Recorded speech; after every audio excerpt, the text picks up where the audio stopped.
Isang mapagpalang araw sa inyong lahat. Bago po natin umpisahan ang reaction video na ito, gusto ko lang magpasalamat sa walang sawang pagsuporta sa aming mga reaction video.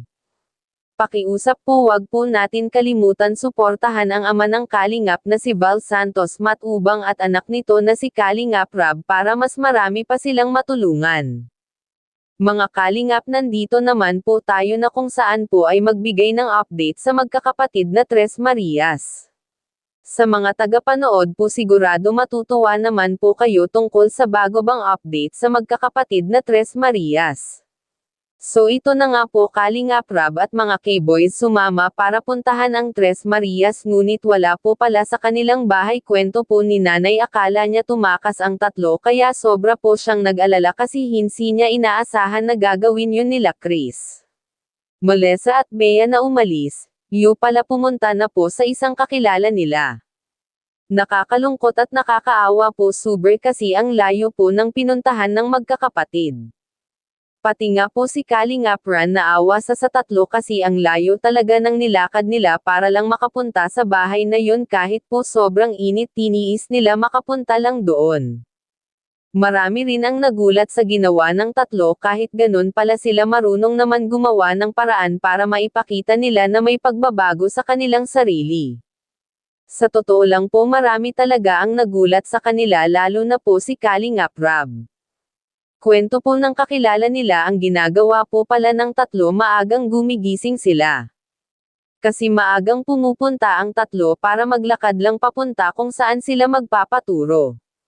Mga Kalingap, sa ngayon po masaya si Kalingap Rab sa naganap na improvement sa buhay nilang magkakapatid.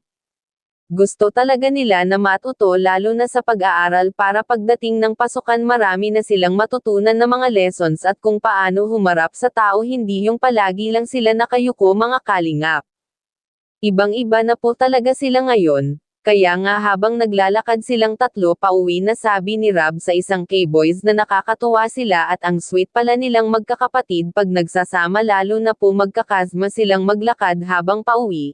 Mga Kalingap, hanggang dito niyang po muna ang ating reaction video na ito. Abangan po natin ang mga susunod na update sa buhay ng magkakapatid na ito. Maraming salamat po sa inyong panonood. Ito yung mga Kalingap, silang tatlo. Okay naman po eh. Silang tatlo eh. Ay, thank you bro. Okay naman ba bro pag silang tatlo lang, ano? Na ano na.